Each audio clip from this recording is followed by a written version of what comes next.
Isang mapagpalang araw sa inyong lahat mga kabangers at kayanggaw.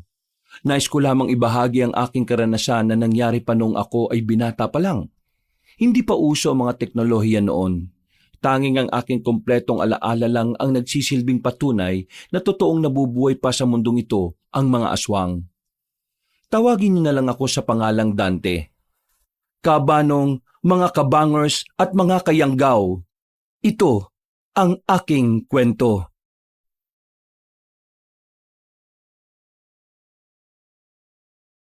Bago nga pala magsimula ang ating kwento, sana'y mapindot nyo muna ang subscribe button at ang notification bell para lagi kayong nanonotify pag may bago tayong mga kwento.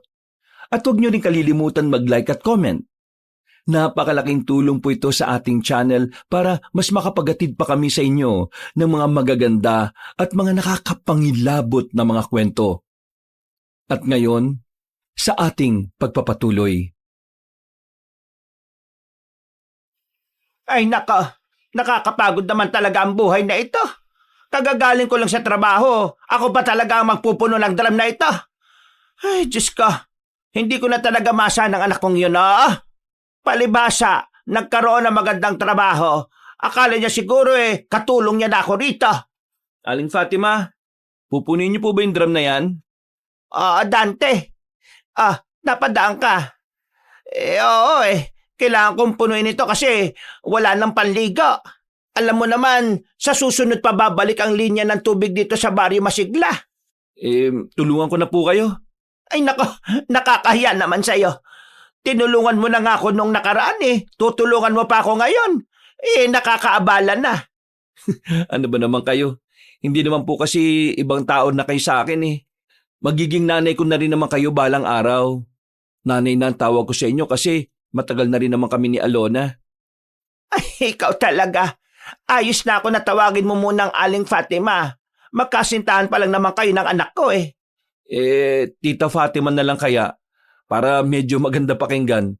Kapag Ali kasi parang hindi tayo magkakilala Ay, naku, bahala ka.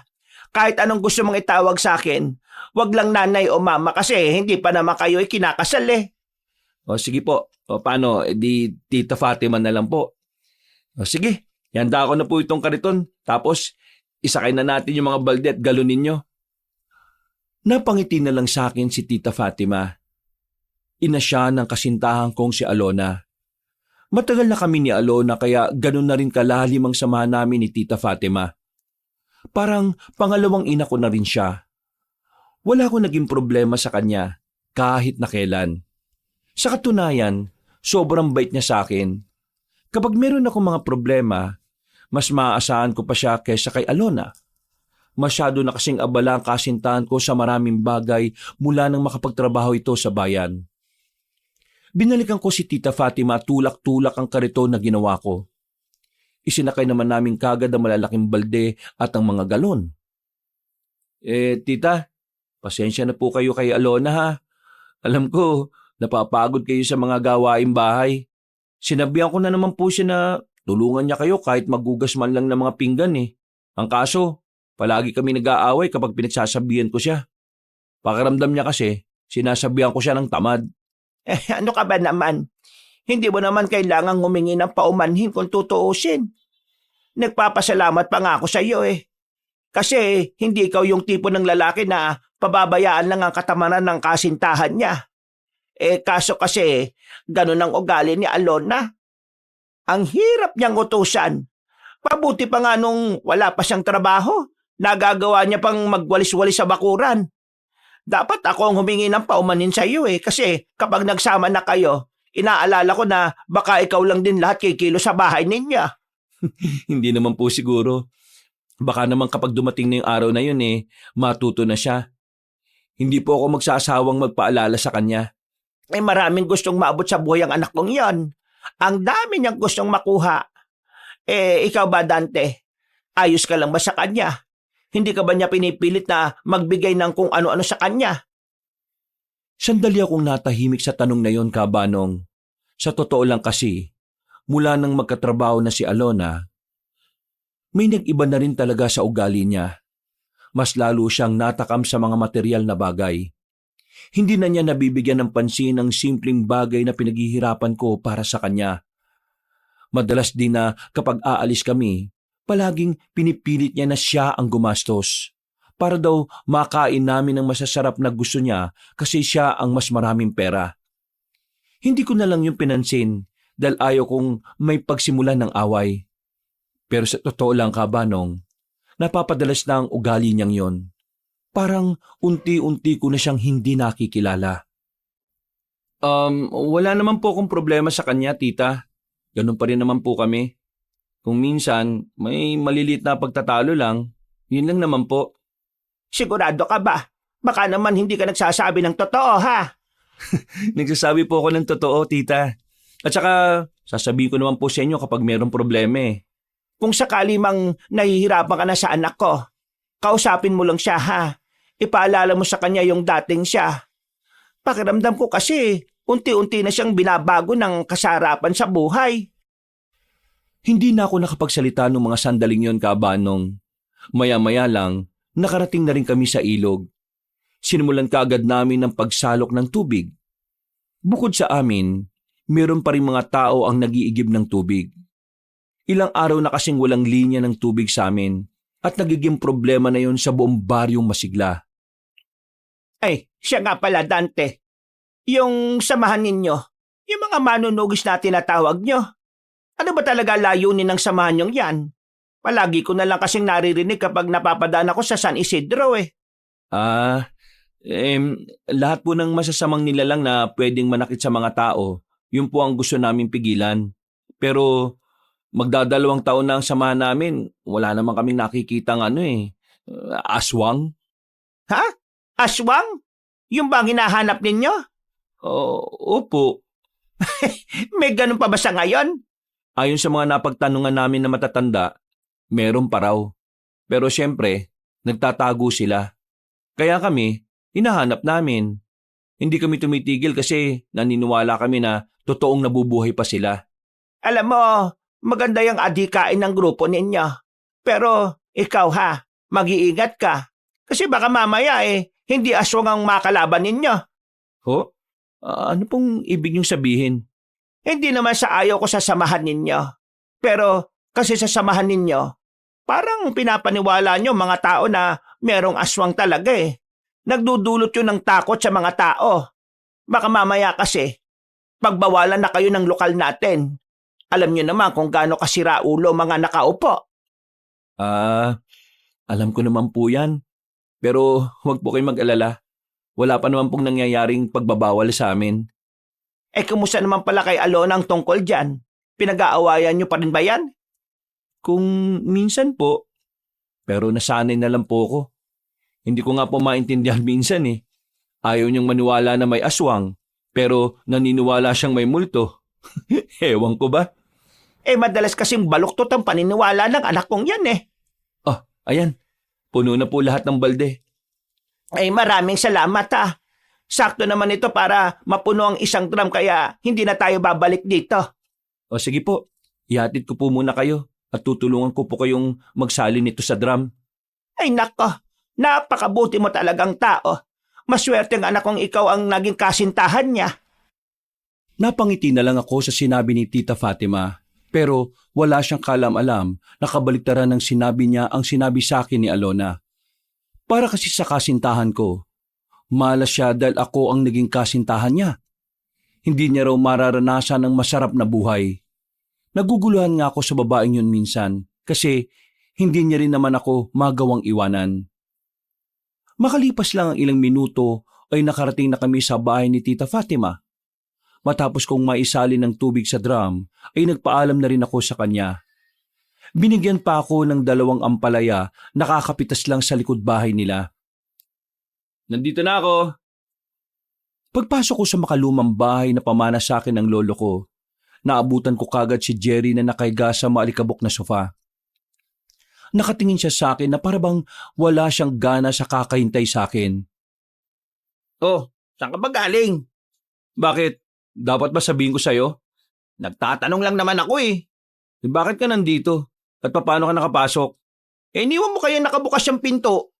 Buti nga, mabuting tao nakapasok dito at hindi masamang tao eh. Ha? Mabuting tao na tirador ng tira-tirang pandesal? Pustahan no? Kinain mo na naman yung mga natira ko kanina umaga. 3 lang naman ang kinain ko eh. Isira ulo ka pala eh. 3 na nga lang yun eh. Kaya pala ubos na. Kahit kailan talaga to. Bakit ka pala nandito? Umayos siya ng pagkakaupo at saka tumingin sa akin ng seryoso. Meron siyang inilapag na larawan sa maliit na lamesa. Larawan yun ng isang babae na parang kasing idaran lang namin. Sino yan? Hindi ko rin kilala eh. Buang. Bakit nasa'yo yan? Bigay sa akin ni Nabong. Yang babaeng yan kabaryo daw ng tiyahin niya. Ang sabi, sinasapian daw ng kakaibang elemento yung babaeng yan. Malakas ang inala ni Nabong na aswang ang sumapi kasi sinasabi raw ng babae na gusto niya kumain ng hilaw na manok eh. Ano? Sinasapian ng aswang? Oo. Nung una, hindi ko yung pinaniniwalaan eh. Kasi si Nabong ang nagsabi. Alam mo naman yung isang yun. May pagkatanga pagdating sa pagsagap ng impormasyon. Pero tinanong ko yung iba nating kasama. Kinumpirma nila na totoo nga. Sa katunayan, sasabihan na rin sana nila tayo eh. Pero naunahan sila nitong sinabong. Kung punta na kaya natin ngayon? Ngayon talaga? Hindi pwede bukas? Kung sinasapian siya ng aswang, hindi pwedeng ipagpabukas yan. Delikado buhay ng babae. Sinong magpapalaya sa espiritu ng aswang sa katawan niya? Ako. Ikaw? Alam nga namang ikaw. Wala ka namang alam sa pagpapalayas ng masasamang elemento sa katawan ng tao. Sigurado ka ba? Bago mamatay yung lolo ko, marami siyang itinuro sa akin sa pag-aalbularyo. Isa na rin yung pagpapalayas ng mga sapi-sapi na yan. Kaya alam kong matutulungan ko yun. Kung ganyan naman pala di sige. Punta na natin si Nabong. Ang tanong, nasan ba yung tukmul na yun? Alam ko kung saan siya hanapin. Tara! Kinuha ko kagad ang jacket ko na nakasabit sa likuran ng pintuan. Gamit ang bisikleta ni Jerry, umangkas ako sa likuran at siya naman ang nagmaneho. Sa kabilang baryo lang naman ang bahay ni Nabong at hindi naman siya kalayuan sa amin. Nang dumating kami roon, inabutan naming nakikipagdigmaan si Nabong sa bingguhan. Patatanda na mga kalaban niya roon na parabang asar na asar sa kanya. Oops, mga lola, mukhang hindi na kayo makakabawi Nandito na yung mga kaibigan ko sinusundo na ako. Agad na tumayo si Nabong. Pinagmumura naman siya na matatanda dahil hindi na mababawi ng mga yon ang mga napanalunan ni Nabong. Tarantado ka talaga no? Galit na galit sa'yo yung matatanda. Inayuan mo ba naman nananalo ka na? Kasalanan nyo rin naman kasi dumating kayo Tsaka wala naman sila magagawa. Pera ko naman na to Teka, bakit ba kayo nandito?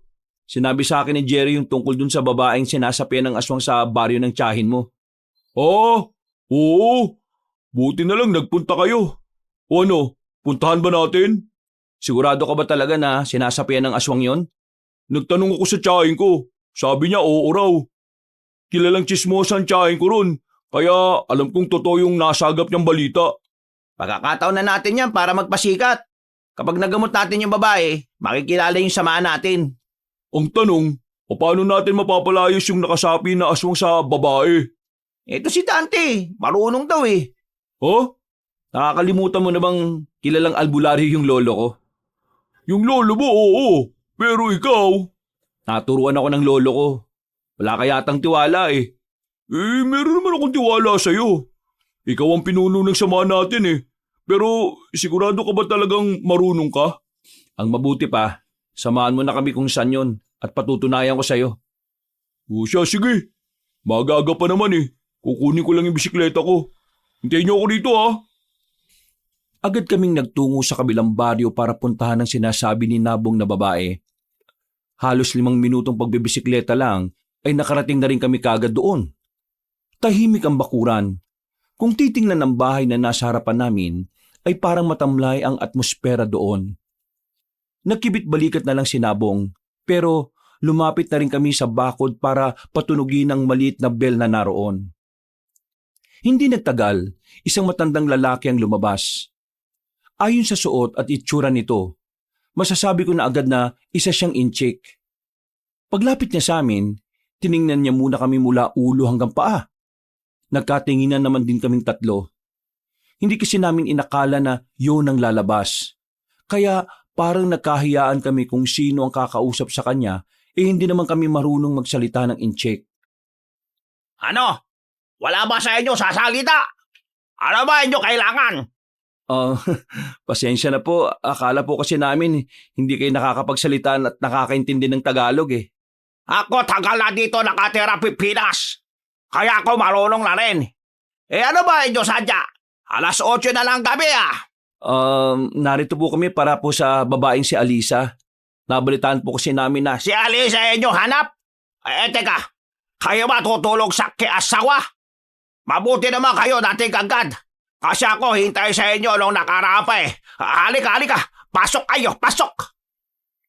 Nagkatinginan agad kaming tatlo. Kahit na medyo nag-aalangan, ay sumunod na lang kami sa matandang inchik.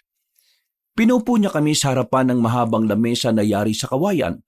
Maya-maya lang, bumalik siya at may daladala ng tsaa at puto. Pinakain na muna niya kami. Habang kumakain, ang dami niyang sinabi tungkol sa asawa niya. Kinuwento niya lang ang masasayang araw nilang mag-asawa. Ayon sa kanya, dati naman daw normal ang asawa niya. Pero nagulat na lang daw siya nang biglang nagbagong pananalita at kilos nito. Sa sobrang dami ng mga sinabi niya, ay hindi kami nakasingit sa kanya. Kaya nang makakuha kami ng pagkakataon, hindi na ako nagsayang pa ng oras. Narito po kami para gamutin yung asawa ninyo. Kung ayos lang po, pwede po ba namin siya makita? Sige. Halik kayo. Kayo sa masakin. Punta tayo likod bahay. Sa likod bahay nila, merong maliit na bodega ron. Pagpasok at pagbukas ng ilaw, nakita namin doon ang babaeng si Alisa na nakagapos ang paa. Makapal ang kadena na nakalagay. Nakatingin siya sa amin at nanlilisik ang mga mata. Agad ko namang inilabas ang libro at ang rosaryo na daladala ko. Kami ayos naman ito nakaraang buwan eh. Pero isang umaga paggising ko, kita ko siya ganyan na. Wala na sa sarili. Ako ba inyo matulungan na ibalik asawa ko sa dati? Wag po kayong mag-alala. Ito pong kaibigan namin magagawa niya ng paraan. Mas maigi siguro kung simulan na natin. Paano nyo gamutin ang asawa ko? Tutulungan niyo po kami. Ito po ay Biblia. Hawakan niyo po. Basahin niyo po yung tala na babanggitin ko.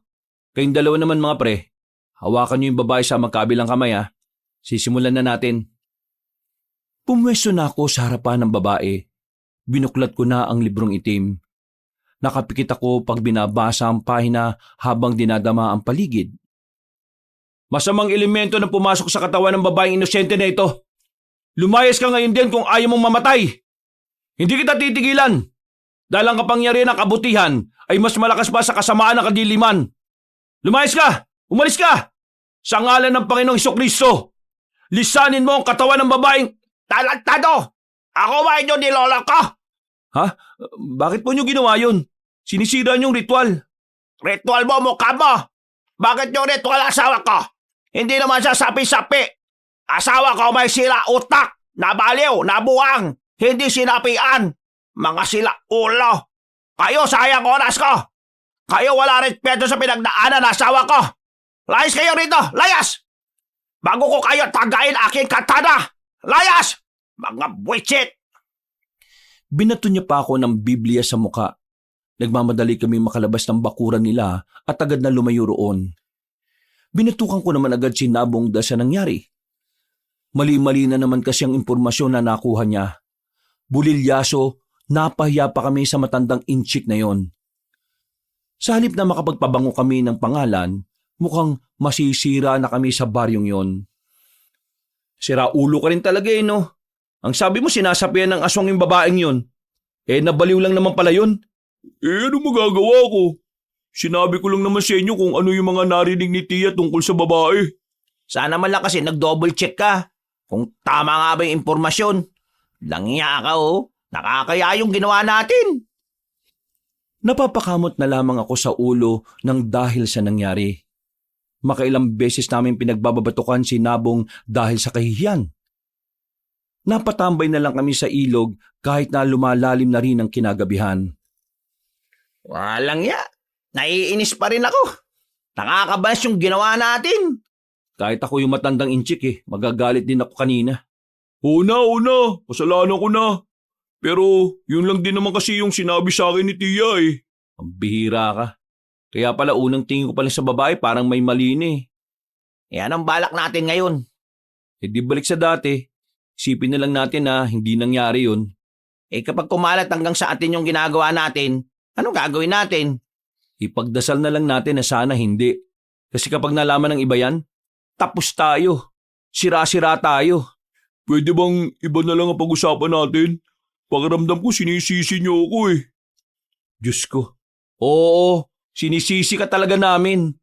Alam nga namang sisihin namin tiyahin mo. Hindi naman namin nakakausap yun.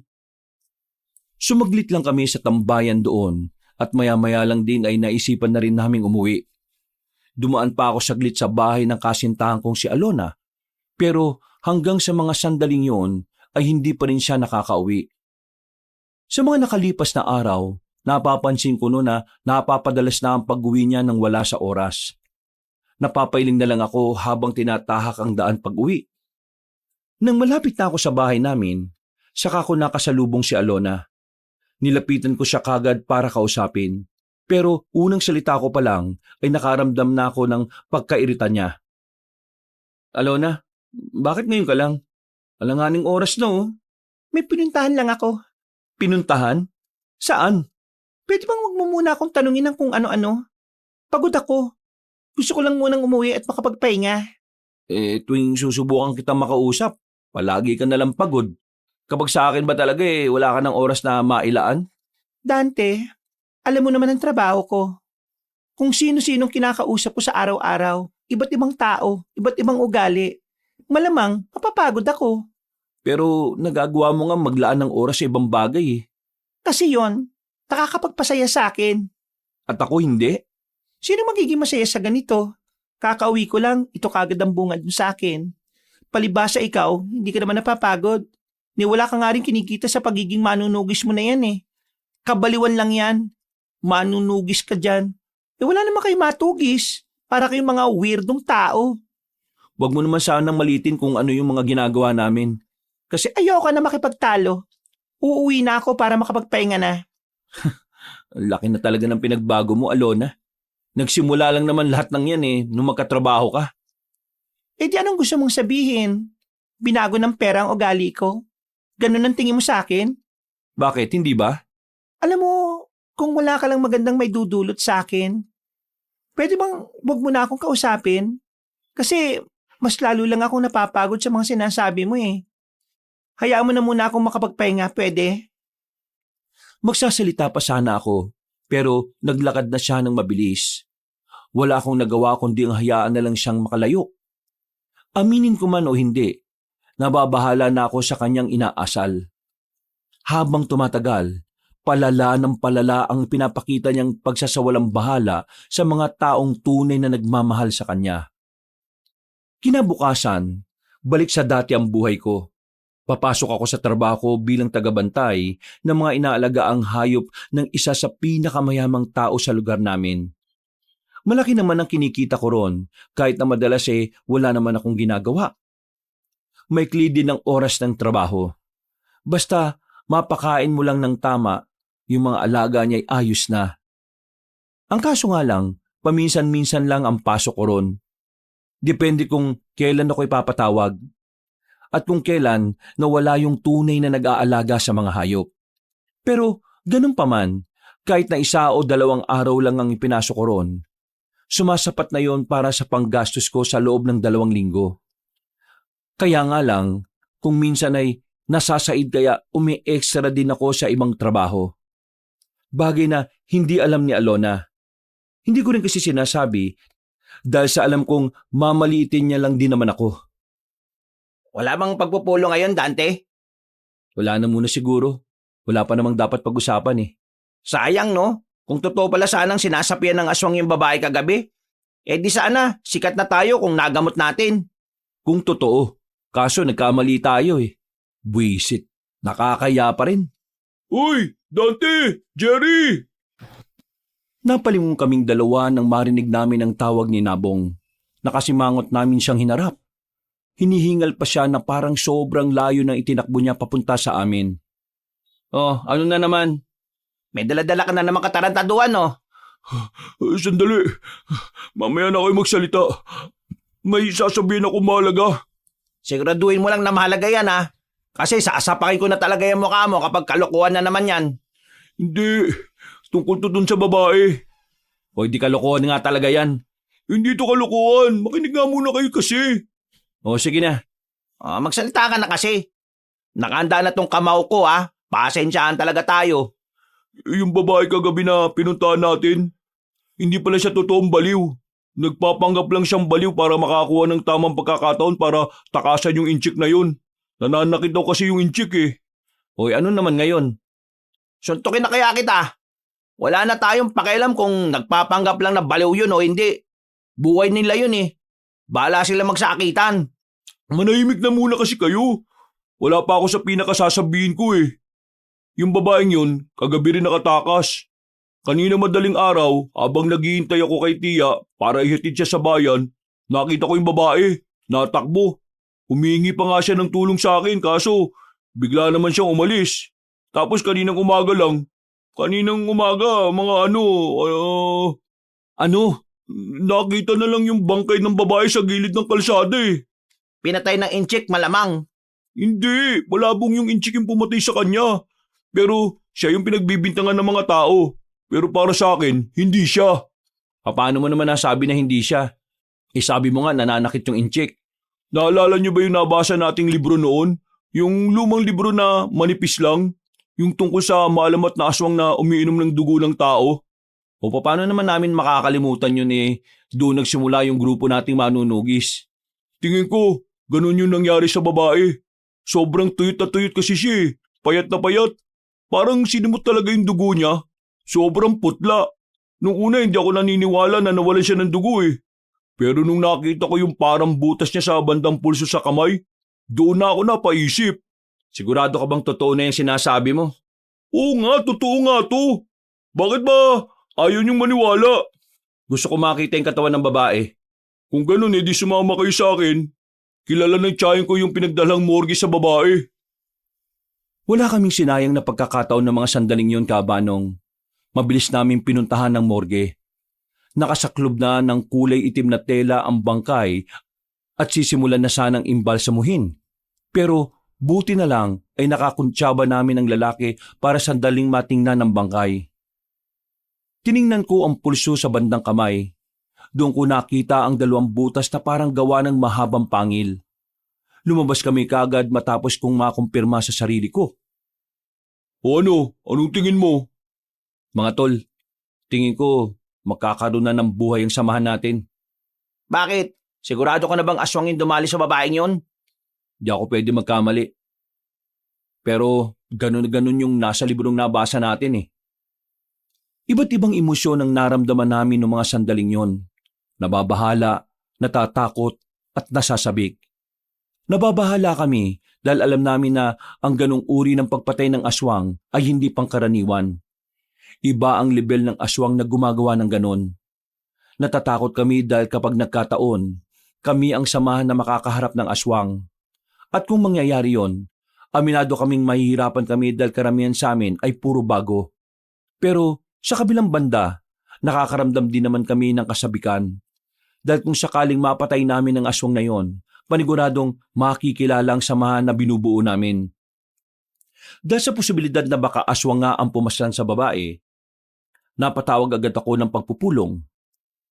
Lahat ng miyembro ng samahan namin ay inabisuhan namin para sa posibilidad na inkwentro sa mga aswang. Kinagabihan, sinimulan namin ang pagroronda sa kagubatan. Nilibot namin ang kasukalan ng gubat, kung saan-saan na rin kami nagsusuot.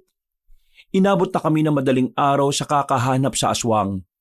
Pero sa kasamaang palad, wala namang kaming napala. Kahit na bakas lang ng aswang ay wala kaming nakita. Bandang 4:00 na ng madaling araw na mag-uwi na ang mga kasamahan namin. Noong mga sandaling yon, nagpaiwan na muna kaming 3 sa ilog para magpahinga. Napagod lang tayo. Wala naman tayong napala sa pagroronda natin. Hindi naman natin agad mahahanap ang aswang sa isang ronda lang. Kaya kung hindi natin siya nakita ngayon, siguro sa ibang araw. Tama si Dante. Hindi lahat nakukuha sa isang subok. At saka, aswang ang hinahanap natin. Alam naman natin na ang aswang ay mailap sa mga tao. Magtatago talaga ang mga yun. Pero, paano kung malakas ang aswang na hinahanap natin at mapahamak lang tayo? Bakit? Ngayon ko pa ba nag-aalinlangan? Naduduwag ka na ba ngayon? Kung kailan malapit na nating makamit yung pagkilala na matagal na nating inaasam? Hindi ako natuduwag. Sinasabi ko lang delikado na wala tayong alam sa hinahanap natin. Ang alam lang natin, aswang siya na umiinom ng dugo. Yun lang. Kaya nga natin hinahanap para magkaroon tayo ng nalalaman tungkol sa aswang na yun eh. Pambihira ka naman oh. Ito lang ang tanging paraan para mas lumawak ang pangunawa natin tungkol sa mga aswang. Ang makita sila ng aktwal. Kung sa bagay. Pero naawa pa rin ako dun sa babae. Sinasaktan na nga siya ng inchik na yun. Dinali pa siya ng aswang. Napakasaklap ng buhay niya. Ganun talaga. Napunta siya sa siraulong tao eh. Ay, siya nga pala. Hindi ba natin sasabihin sa iba na baka aswang yung dumali sa babae? Alam mo naman na hindi lahat ng tao dito sa atin bukas sa usaping aswang. Magiging katatawanan lang tayo sa iba. At baka makaabala pa yun sa paghahanap natin sa aswang. Saka na natin sasabihin sa kanila kapag nahuli na natin yung aswang na hinahanap natin. Bumuntong hininga na lang ako. Pagkatapos ng pag-uusap namin doon ay umalis na rin kami. Humiwalay na ako sa kanila at dumaan ako sa bahay nila Alona. Pero ang nanay niya lang ang nadaanan ko roon. Nakita kong naglalaga na yun ng mga paninda niyang kamote para sa almusal. Bukod kasi sa pagtatrabaho at mga gawaing bahay, nagbebenta rin yun ng mga kakanin at kamote kapag walang ginagawa. Dante, bakit gising ka pa? O kagigising mo pa lang? Hindi pa po ako natutulog. Meron lang po kaming pinuntahan ng mga kaibigan ko. Ay, ganun ba? O halika, pasok ka muna. Sakto maluluto na itong kamote. Nakakain ka ba ng kamote? Opo. Masarap nga po yan lalo na kung isasawsaw sa asukal. Wala ka talagang arte sa katawan kahit na kailan. Mabuti ka pa. Si Alona, napaka-arte sa pagkain. Nagkausap na po ba kayo ngayon? Ngayon, hindi pa nga nauwi. Baka mamayang maliwanag na yun umuwi. Hindi pa ho nauwi? Sobrang wala na sa oras Kaya nga ewan ko ba sa babaeng yon. Hindi ko alam kung bakit bigla na lang naging ganon ang ugali niya. Sobrang huli na uuwi tapos paggising aalis na kagad. Hindi man lang ako ginising para magpaalam. Teka, may naging problema ba kayo kaya siya ganon? Nito lang, nagkasagutan kami kasi pinuna ko rin yung pag-uwi niya nang wala sa tamang oras. Bago pa yon, ganon na po talaga siya. Palagi rin siyang iritado kapag mag-uusap kaming dalawa. Ano kaya nangyayari sa batang yon? Kapag kinakausap, sasabihin lang niya na pagod siya. Ay nako, nag-aalala na ako. Wag po kayo mag-alala. Kapag nakita ko siya, kakausapin ko po ulit siya. Baka naman mas lalo lang kayo mag-away. Ako na pong bahala doon. Bumiti na lang ako kay Tita Fatima ng mga sandaling yon, Kabanong. Pero sa loob-loob ko ay nababahala na rin ako sa mga ikinikilos ng kasintahan ko. Makalipas pa ang halos isang linggo, ganun at ganun pa rin ang ugali ni Alona. Kahit na anong pakiusap ko sa kanya, hindi niya talaga ako pinakikinggan. 7:00 ng gabi, pumunta ako sa bayan. Pista noong mga sandaling yon. Meron kasi akong dating kakilala na nag-imbita sa akin sa bahay nila. Papasok na sana ako sa isang barangay doon. Nagulat na lang ako nang biglang lumitaw si Nabong at Jerry sa gilid. Hinarangan nila ako na parabang ayaw nila akong papasukin doon. Oh, bakit kayo nandito? Anong ginagawa niyo rito? Oh, malamang, nakikipista rin. Tara, uwi ka na. Buwang ka ba? Kararating ko lang. Pupunta ako sa kakilala ko. Saan? Dito? Malamang, alang-alamang doon. Uwi na lang tayo, baka mamaya kung ano pa makita mo. Ha? Tara na! Teka nga, bakit niyo ba ako pinipigilan pumunta rito? Kayo lang ba pwedeng dumalo sa mga ganitong pista? Nga kayo makulit? Nauna na akong naglakad sa kanila, Pero sinundan pa rin nila ako at pilit na hinaharangan. Nang mapatingin ako sa isang bakuran, nakita kong ilang grupo na nag-iinuman doon. Nagtaka ako nang makita ko si Alona na naroon. At ang pinagtataka ko pa, may isang lalaking nakaakbay sa kanya. At base sa nakikita ko, mukhang masaya siya sa ginagawa ng lalaki. Ilang minuto na muna akong hindi nakapagsalita. Natulala at hindi alam ang gagawin. Pero nang matauhan ako, lumapit ako at tinawag ang pangalan ni Alona. Hindi niya ako kagad narinig. Napalingon na lang siya sa amin dahil sa mga kasama niya. Nanlalaki ang mga mata niya na hindi siya makapaniwala na naroon ako. Alona, anong ibig sabihin nito? Sandali lang kakausapin ko lang ito. Halika nga rito, Dante. Dito tayo mag-usap. Tumayo siya, tinawakan ako para ilayo roon. Hindi na rin sumunod sa amin ang dalawa kong kaibigan. Nang bitiwan ako ni Alona, ay saka lang siya nagsalita. Wala yon, kaibigan ko lang yon. Oo, kaibigan. Malapit lang talaga kami sa isa't isa kasi ganun naman talaga ang kaibigan, di ba? Ginagawa mo ba akong tanga, Alona? May kaibigan bang nahalik sa lig ng kaibigan niya? Anong humahalik? Lasing ka ba? Ikaw ang lasing. Amoy alak ka na oh. Umuwi ka na nga. Mamaya pa ako uuwi. O tapos ano? Makikipaglandian ka sa lalaking yon? Umuwi ka na. Nakakaya ka. Ako pa nakakahiya. Ikaw itong nakikipaglandian sa ibang lalaki. Ano ba problema mo? Ikaw. Ikaw ang problema ko. Ako? Pagod na akong intindihan ng pagod na akong intindihan ng kagaya mong parang walang pangarap na guminhawa sa buhay. Wala ka man lang magandang trabaho para mabigyan ako ng magandang buhay eh. Inggit na inggit ako sa ibang babae dyan kasi yung mga kasintahan nila, kaya silang dalhin sa mamahaling resto. Samantalang ikaw, hindi mo man lang ako kahit may pasyal sa ibang lugar. Eh kasi, wala kang pera. Wala kang pangarap sa buhay. Ako, meron. Kaya ba naghahanap ka ng ibang lalaki? Bakit mayaman ba yon? Mapera ba yon? Dinala ka na ba nun sa mamahaling kainan? Oo. Lahat nasa kanya na. Yun na ba yung bago mo? Oo. Kasi ayaw ko na sa'yo. Wala kang kwenta. Wala kang pakinabang sa akin. Pinagsisisihan ko kung bakit pa kita sinagot noon. Pera na lang ba talaga nagbibigay sa'yo ng kahulugan sa maraming bagay? Yun lang ba talaga, Alona, ang habol mo sa isang relasyon? Hindi mo ko maintindihan, Dante. Ikaw kasi, kontento ka na sa buhay mong ganyan. Ako hindi. Gusto kong umunlad. Kaya bahala ka na sa buhay mo. Mag-isa ka. Maghanap ka na lang din ng babaeng mas mababa pa sa'yo. Hindi ko inakala na darating ka sa ganitong punto, Alona. Hindi ka ganito eh. Maunawain ka at talagang mapagmahal ka dati. Hindi ka ganito. Paano hindi ako magiging ganito? Sagad na ako sa kakaunawa sa'yo. Ngayon, umalis ka na kasi nakahanap na ako ng taong sasamahan ako habang buhay. Kapal din pala ng mukha mong babae ka no? Huwag kang ang epal. Jerry naman, huwag ka nang makisali. Pabayaan mo ko. Usapin ko lang tong babaeng to. Hoy, Alona, para sabihin ko sa iyo sobrang kapal ng mukha mo. Wala kang karapatang maliitin tong kaibigan namin Kasi, nung ikaw ang walang-wala, yung katiting na kinikita nito ni Dante, binibigay niya sa'yo. Tinutulungan ka rin niya para makahanap ka ng trabaho. Tapos, sasabihin mong wala siyang kwenta at walang pakinabang? Ang sabihin mo, tapos mo na kasing gamitin siya. Sobrang kapal talaga ng mukha mo. Mas makapal pa sa 10,000 pinagpatong-patong. Kesa naman sa'yo. At wala ka rin puso, malandi ka.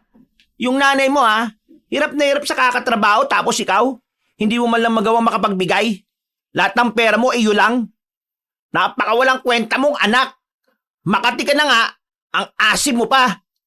Kaya ikaw, Dante huwag mong iiyakan ng hinayupak na to Babayaan mo siyang lumandi sa iba. Para kapag nahawa ng sakit, mamamatay ka agad yan. Ang kapal na mukha mo magsalita sa akin ng ganyan. Mukha ka namang aswang Sana nga makita na namin yung aswang na hinahanap namin tapos ikaw naman ang isunod na madali. Para naman mabawasan na sa mundong ito mga babaeng malalandit manggagamit na katulad mo. Hindi na ako nakapagsalita noon ng mga sandaling yon, Kabanong. Lalong-lalo na si Alona na natameme na lang sa lahat ng sinabi ni Jerry. Matapos yon, ay agad na rin niya akong hinila paalis. Paglabas namin ng barangay na yon ay saka ko lang naramdaman ng sakit. Habang naglalakad kami sa gilid ng kalsada, iyak lang ako ng iyak. Pero natigilan na lang ako sa pag-iyak ko nang marinig namin ang malakas na angin ng aswang. Hindi namin alam kung saan yun nanggagaling, kaya sa halip na iiyak pa ako ay itinago ko na muna para mapakinggan ng maigi ang angil na yon. Nagmamadali naming hinanap kung saan nagmumula ang malakas na angil. Hindi na namin namalay na unti-unti na pala kami napapalayo sa mataong lugar ng bayan. Nakapasok na kami sa kagubatan. Pakiramdam ko, doon talaga kami dinala ng mga paa namin. Marahang kaming naglalakad, kinakabahan, nababahala sa maaring mangyari.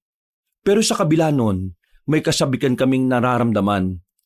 Hindi nga nagtagal, narinig na naman namin ang angil, pero sa pagkakataong yon, hindi na gaanong malakas. Nang marating na namin ang sagingan kung saan direktang tumatama roon ang sinag ng buwan, nakita namin ang isang aswang na nasa gilid ng babaeng wala ng malay. Nasa bibig ng aswang ang kamay ng babae at abalang-abala sa pagsipsip. "Hoy! Bitiwan mo yan! Bugok ka!" Nang sumigaw ako ng malakas, tila na alarma ang aswang. Humarap siya sa amin. Pero dahil hindi naman sapat ang liwanag ng buwan, ay hindi namin nakita ang mukha nito. Umangil siya ng malakas nang makitang papalapit na kami. Dumampot naman kaming tatlo ng sanga na pwedeng ipalo. Ang kaso nga lang, bago pa kami makalapit, ay agad nang tumakbo ang aswang. Mga pre, buhay pa itong babae. May pulso ba? Mukhang sumakto yung dating natin dahil hindi pa maraming dugo ang nawawala sa kanya. "Okay na, bubuhatin ko na. Dalhin niyo sa pamunuan yan. Hahabulin ko lang yung aswang." Buwang ka ba? Wala kang dalang sandata. Ang malaga ngayon, napatunayan na talaga natin na totoo yung aswang. Na totoong nagbalik na sila. Unahin na muna natin itong babae. Kahit nasabik na akong makaharap ang aswang noong mga sandaling yon, Kabanong, ay nakinig na lang ako kay Jerry. Dinala namin ang babae sa harap ng pamunuan ng bayan. Inilagay namin ang babae sa daan nang walang nakakakita sa amin. Maya-maya lang, may mga nakakita na sa babae at agad naman itong inasikaso. "Pwede naman nating sabihin na tayong nagligtas sa babae. At pwede rin nilang isipin na tayong may gawa nun sa kanya. Lalo pat hindi naman sila naniniwala na aswang ang may kagagawa nun sa babae." Ang mahalaga naman ngayon, nailigtas natin siya. Sayang, hindi natin nahabol yung aswang kanina. Sa susunod, hindi ko nahahayaan na makawala pa siya sa atin. "Huwag ka pa dalos-dalos, pre. Kanina, hindi ko alam kung bakit sobrang lakas ng kaba ko. Pakiramdam ko talaga, hindi pangkaraniwan yung aswang na yun eh." Hindi man namin napuksa ang aswang, ay naging masaya na rin kami kahit na papaano. Umuwi kami sa baryo namin, at nang mag-isa na lang ako, naalala ko na naman ang ginawang panluloko sa akin ni Alona. Napapailing na lang ako.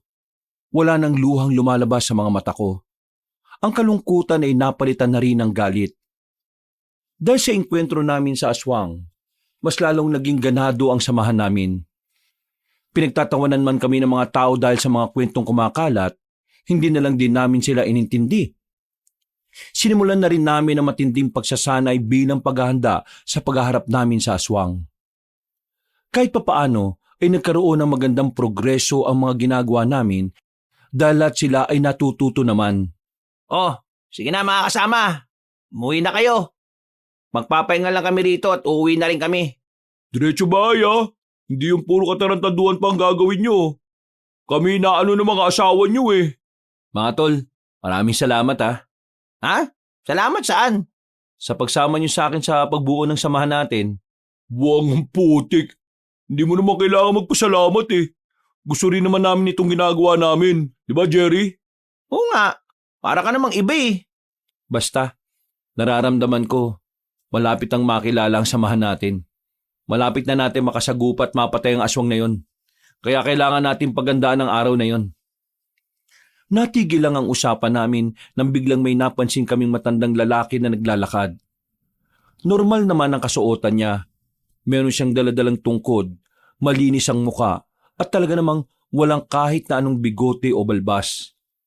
Akala namin ay dadaan lang talaga siya, pero nagtaka kami nang huminto siya sa harapan namin. "Ano pong kailangan nyo?" Mga manonogis kayo? Teka, paano mo nalaman? Kanina ko pa kayo pinanonood eh. Ibig sabihin, nasa paligid ka lang mula kanina? Ano ang layunin ng inyong samahan? Bago namin sabihin sa inyo, pwede ba naming malaman muna kung sino ka?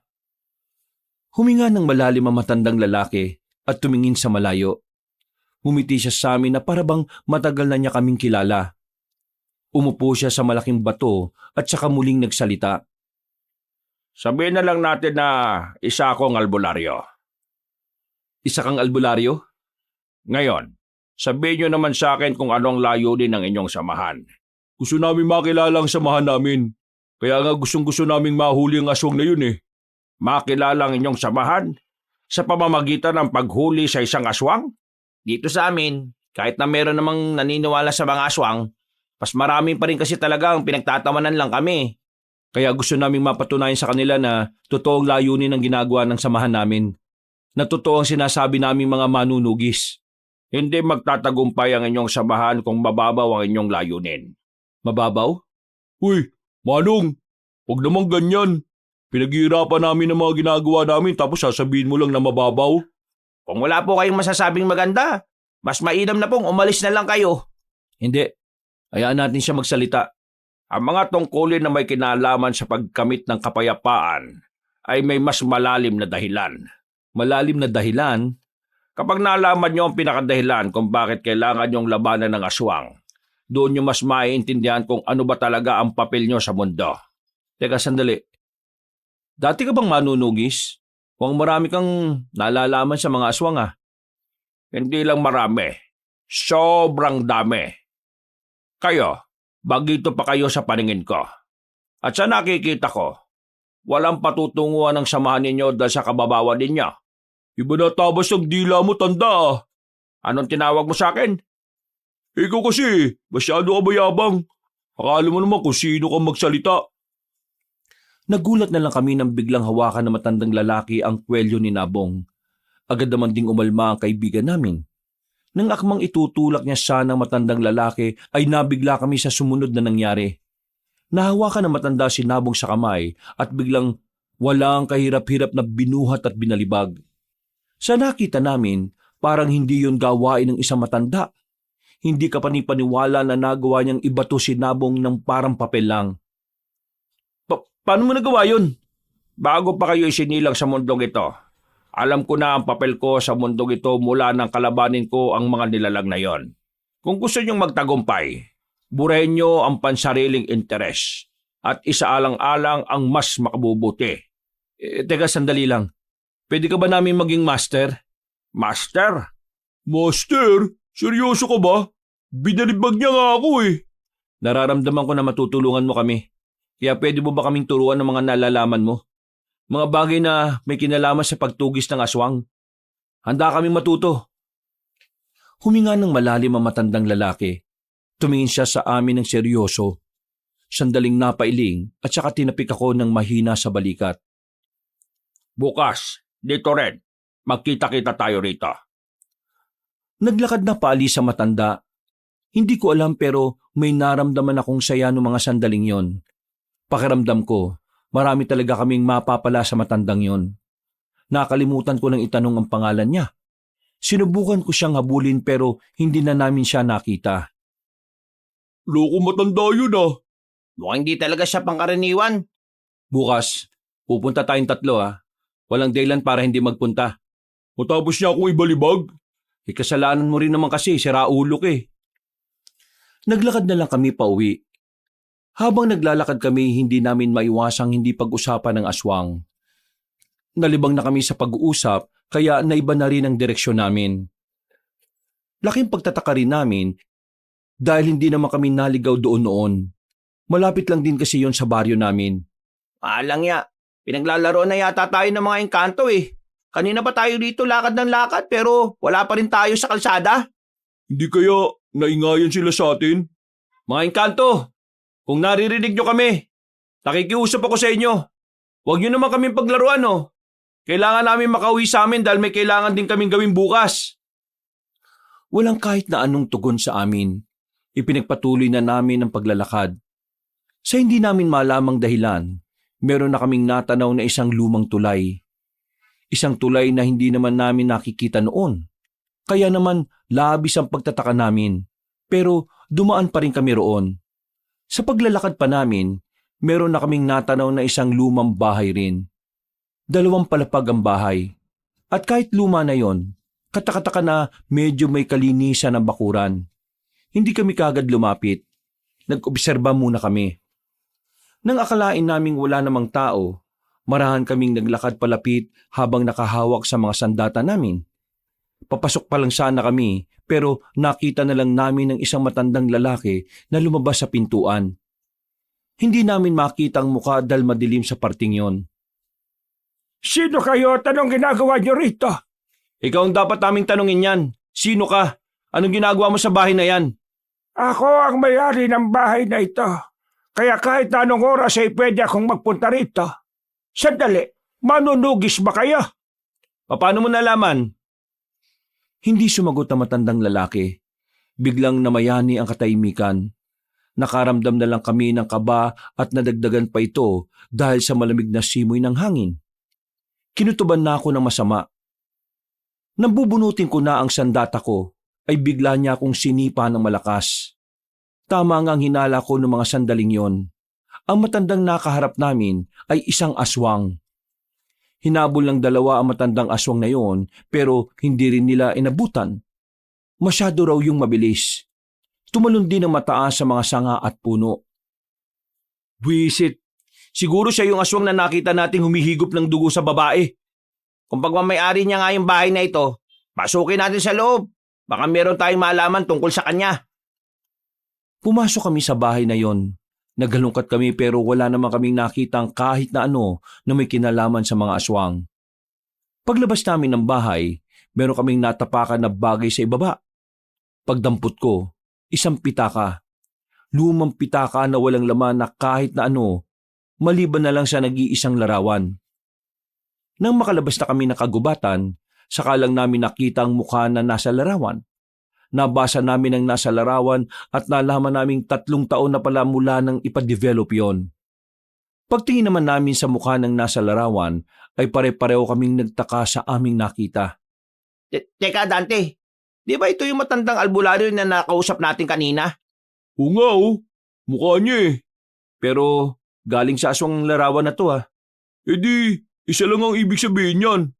Yung nakausap natin matanda sa gubat kanina at yung sumipa sa'yo iisa. Yung albularyo at aswang ay iisa rin. Pero paano nangyari yon? Paano mangyayari yun?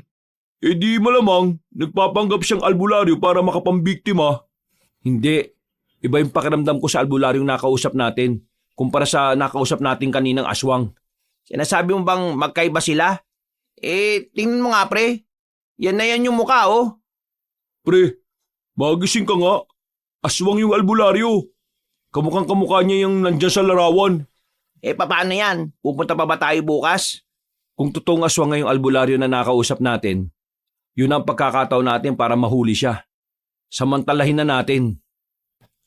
Kinabukasan ng hapon, wala kaming sinayang na oras. Kahit na kinakabahan at medyo nababahala, pumunta kami sa napag-usapang lugar kung saan kikitain namin ang matandang albularyo.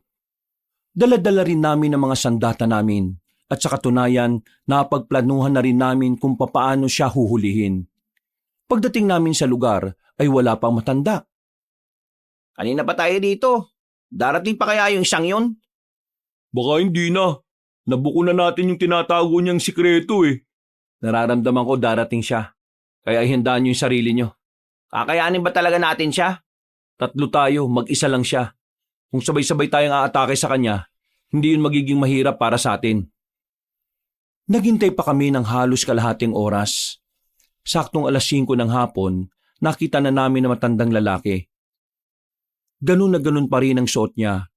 Dala niya pa rin ang tungkod niya. Humawak na kami sa mga sandata namin.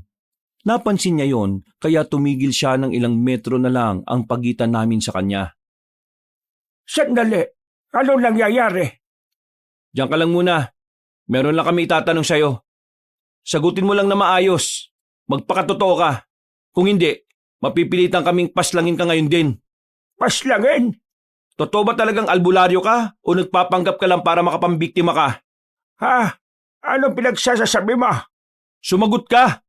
Isa akong albularyo at matagal lang ganito ang ginagawa ko. Kung isa kang tunay na albularyo, anong ginagawa mo sa bahay na yon? Saang bahay? Huwag ka na magkaila pa. Nagulat na lang kami nang biglang umatake na si Nabong. Tinaga niya matanda pero agad din naman yung nakailag. Ako naman ang sumunod pero hindi rin ako makatama. Kakaiba ang pag-ilag na ginawa ng matanda.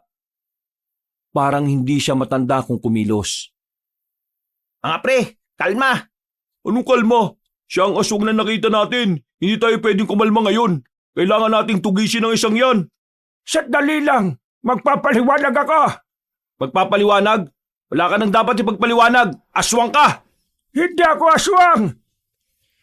Hindi namin siya pinakinggan noong mga sandaling yon, Kabanong. Pinagpatuloy namin ang pag-atake sa kanya. Pero kahit na anong gawin, hindi namin siya magawang tamaan. Hindi talaga basta-basta ang mga galaw niya.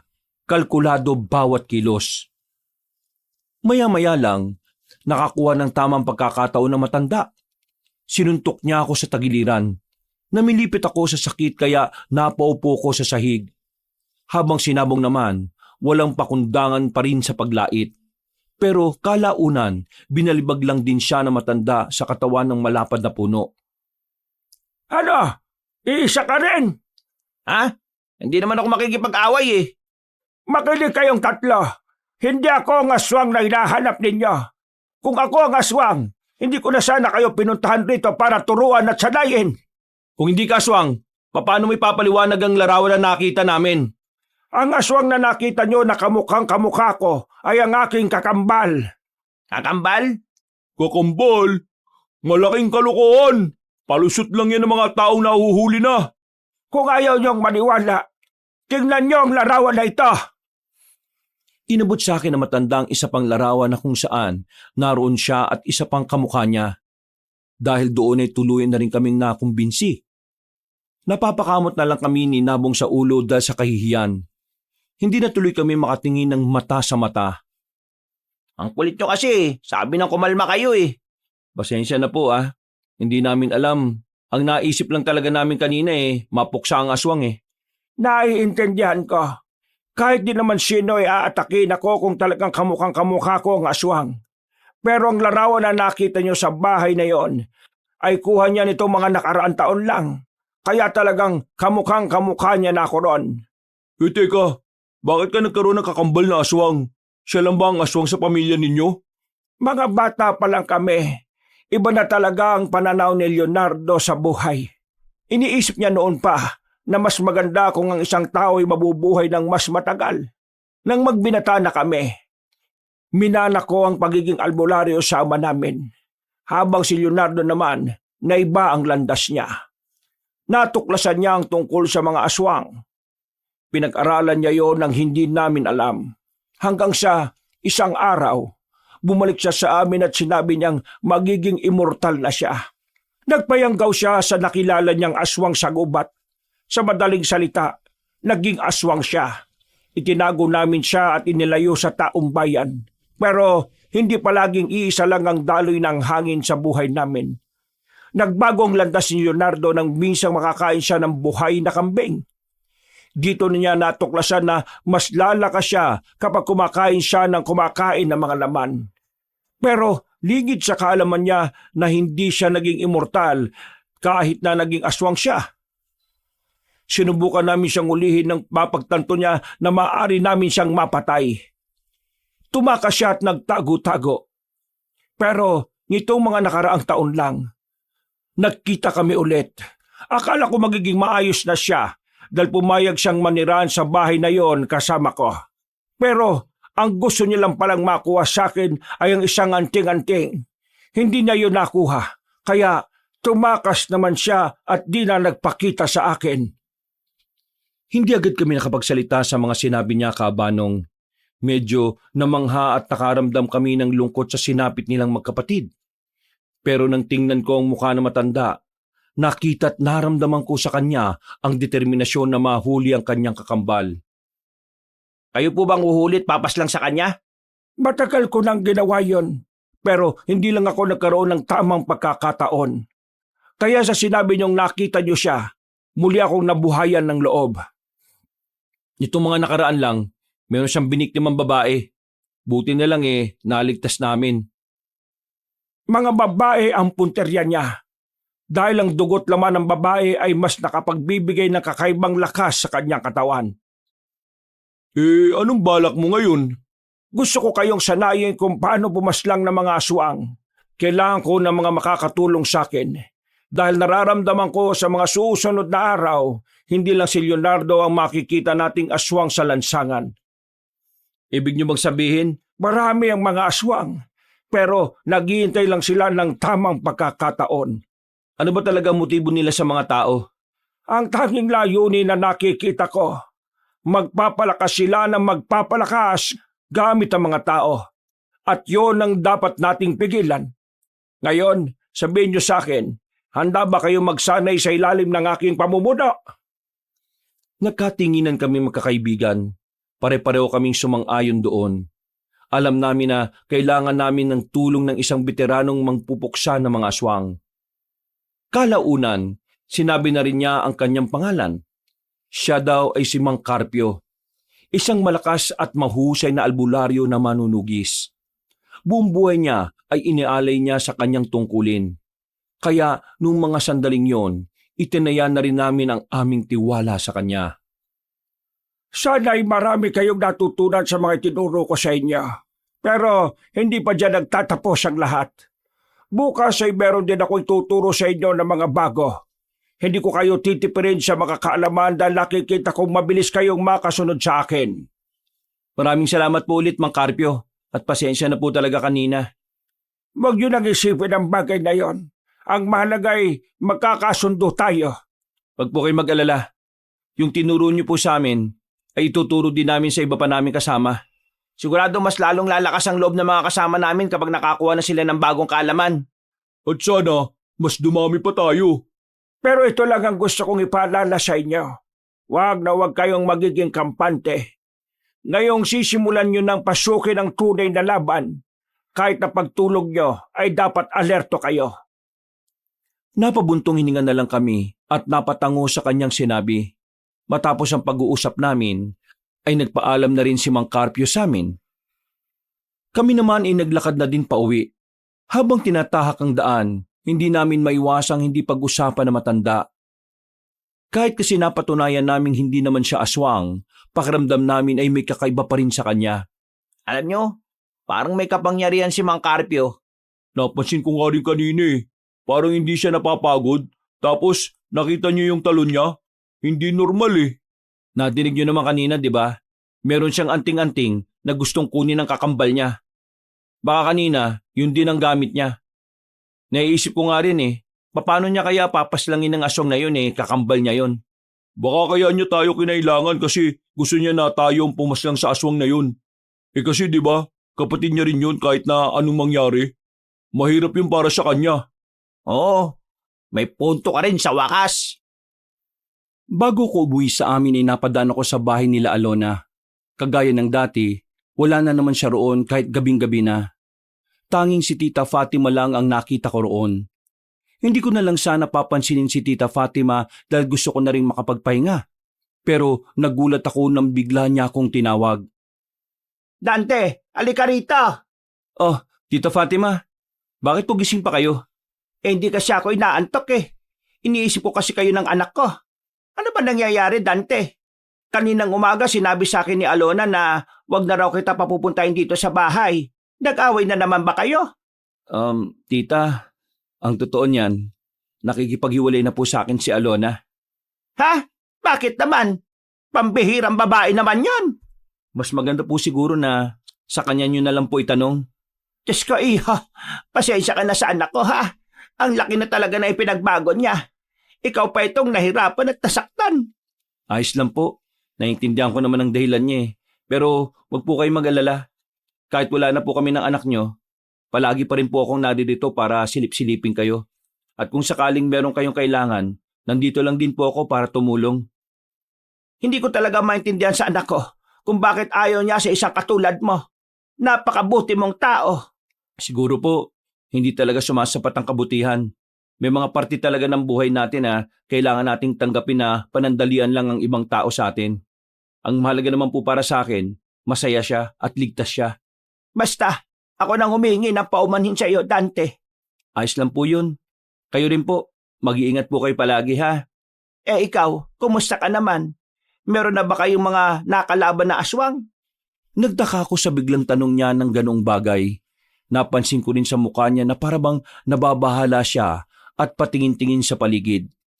Hinawakan ko siya sa balikat at sinubukan ko siyang pakalmahin. Bigla na lang kasi siyang nataranta. Bakit po tita? Ano pong problema?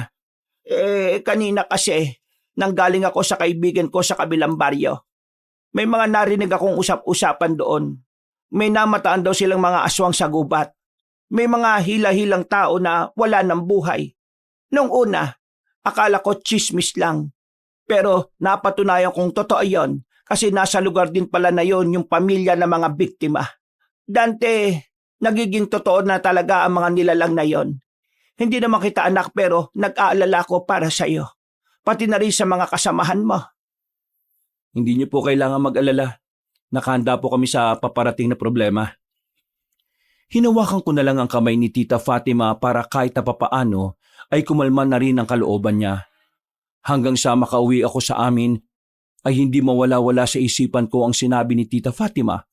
Patunay lang kasi yon na nagsisimula ng magpalakas sa mga aswang.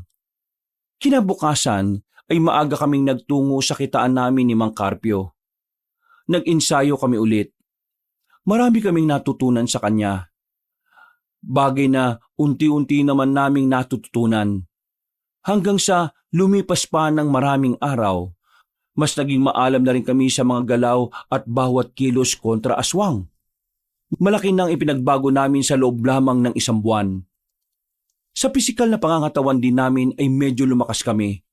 Nagkaroon kami ng mga muscle na talagang nakatulong para matagalan namin ang matinding pag-iensayo.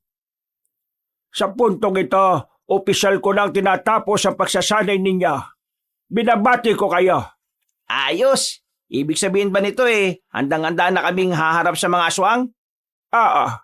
Pero huwag ka muna maging masaya.